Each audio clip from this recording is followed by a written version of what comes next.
Ito mga palalabs ko, 814 times 2. Papakita ko sa inyo paano yung ibang pagresolba. Yung 8, ayan, 1, 2, 3, 4, 5, 6, 7, 8. 8 na horizontal lines. Ito namang 1, ito yun, 1. Ang 4, ito yun, 1, 2, 3, 4. Sama ko yung gilid. And then, itong 2, ito yan. Vertical lines naman siya.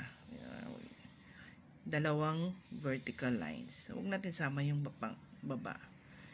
Ayan. After nun, after nyan, di ba, bilang tayo. 1, 2, 3, 4, 5, 6, 7, 8, 9, 10, 11, 12, 13, 14, 15, 16.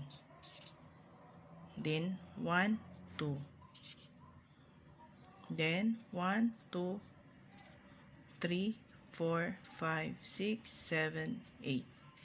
Yun ang sagot niya. 1,628. Yun lang mga palalabs. Ibang pagresolba nito sa pag-multiply. Thank you. God bless sa ating lahat.